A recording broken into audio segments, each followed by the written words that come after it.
Death Note isn't remembered just for its supernatural premise. It's remembered for a rivalry so intense, so personal, that it feels less like a battle of good versus evil, and more like two minds trapped in the same room.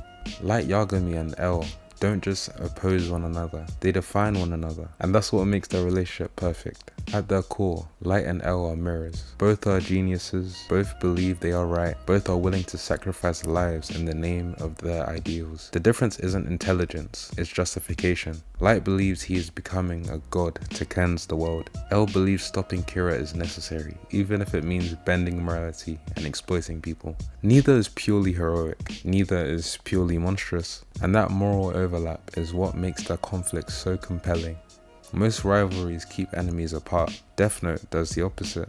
Light and L are forced into proximity, working together, studying together, even handcuffed together. This turns the conflict into psychological warfare at point-blank range. Every smile is a lie. Every polite sentence is a threat.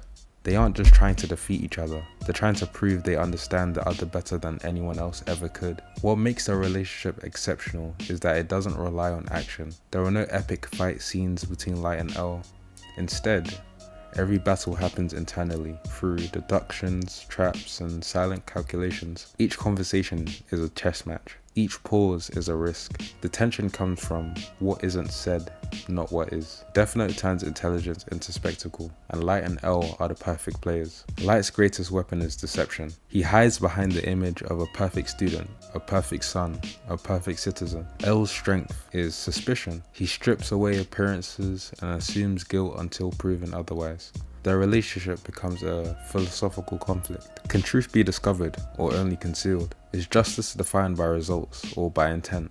Light needs to be worshipped, L needs to be certain, and neither can exist comfortably while the other lives. Despite being enemies, Light and L share a strange intimacy. They respect each other's intelligence, they enjoy the challenge, and in many ways, they're lonely without one another. L admits that Light is his first real friend. Light, even while planning L's death, is energized by him. This isn't hatred, it's obsession. And that emotional undercurrent makes the rivalry tragic. Their relationship is perfect because it cannot last. Once one wins, the tension dies. L's death doesn't feel like victory. It feels like the removal of Light's equal, and Death Note never quite recaptures that dynamic again. Because Light and L weren't just hero and villain, they were two halves of the same question. What happens when intelligence outruns morality? Light Yagami and L are proof that the best rivalries aren't built on power, but on understanding. They see each other too clearly to ever coexist, and that inevitability is what makes their relationship unforgettable. Not because one was right, but because neither could exist without the other.